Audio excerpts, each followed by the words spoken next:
Sometimes there are as many as 2 U.S. carrier groups, dozens of ships, dozens of fighter aircraft in or near the Persian Gulf. But even a single Aegis destroyer can bring an awesome warfighting capability to bear. Commander Mary Jackson is the captain of one such warship, the USS McFall. If I were sitting in Tehran, would I consider you and your ship a threat? A potential threat? I'm sure that they know that we're out here, and we know what their capabilities are. They know what our capabilities are. An Aegis destroyer carries a highly sophisticated computer technology that coordinates all of its weapons systems. What's under these trapdoors? Under the trapdoors is the famous Tomahawk missile. Carrying a Lieutenant Zohar Sheneman is the combat systems officer aboard the McFall. One would be the Tomahawk missile, which we all know is a land attack cruise missile, range of about 800 to 1,000 miles. Capable, Lieutenant Sheneman doesn't mention, of carrying a nuclear warhead and of reaching Tehran or any other major Iranian city from where the USS McFall is cruising. The military option. There are those who still believe that this may be the only way to keep Iran from going nuclear. There is the hope, the expectation even, among some circles in Washington, that if there were some precipitating event, maybe a bombardment, maybe some ground attack in which the United States would come into Iran, that it might cause the uprising. They're mistaken. I don't believe that one.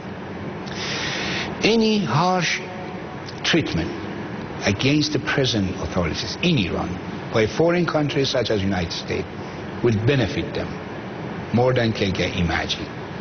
Yazdi, the veteran reformer, is echoed by the dissident Akbar Ganji. The pro-democracy forces are 100% opposed to any U.S. military attack on Iran. It will not do anything to help the cause of democracy. It will actually destroy our pro-democracy project. It will destroy our country. The Iraqi experience demonstrated that. It will entangle the U.S. itself in unexpected and unforeseen problems.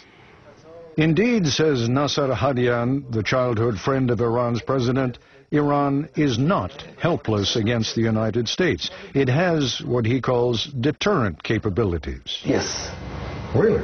Oh, yes. Why would Iran have greater deterrent capability against the U.S.? In case if U.S. wants to take any sort of military action, they know that they have to pay a heavy cost. Iran has the capability to retaliate. How? As I mentioned, they have developed military, intelligence, in security, infrastructure in Iraq, in Afghanistan, and the places which are mentioned. And they're going to use that in case they are being attacked. Spell it out for me. The deterrence is that Tehran is effectively saying to Washington, implicitly, you think you've got problems in Iraq right now? You just wait and see how bad your problems could be. Exactly. You think you've got problems in Afghanistan right now? We could make those problems 10 times as bad. Exactly. Both countries, it would appear, are confronted by flawed or ineffective options, with the most dangerous of all, the military option, still a possibility. Nothing, the Bush administration has said, after all, is off the table. Let's go to R2-D2 up there. Okay. That looks innocuous enough. What is it? It's a close-in weapon system. It's a 20-millimeter Gatling gun. As you can see, the small rounds, they come out, they shoot out at a very fast rate, about 3,000 a minute, 1,200 rounds every 30 seconds, somewhere in there. Put a bunch of lead up in the air and defeat an incoming surface missile like the Harpoon is coming at us. You hope they defeat that incoming missile. We don't hope. We either do or don't out here, Mr. Koppel. Okay. Force either succeeds or it doesn't, precisely, which is why, under most circumstances, the military option is the very last to be considered. But economic and trade sanctions have been in place for more than 25 years now, without success.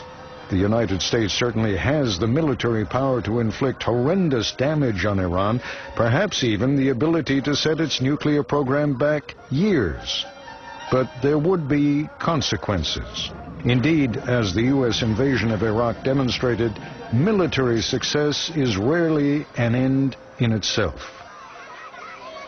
Re-establishing contact with the Iranian people and their leaders might prove to be an exercise in futility, an opportunity to complete nuclear research and testing while Iranian diplomats play for time.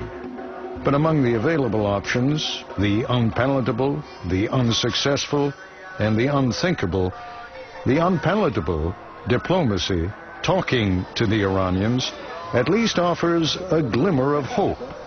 And if it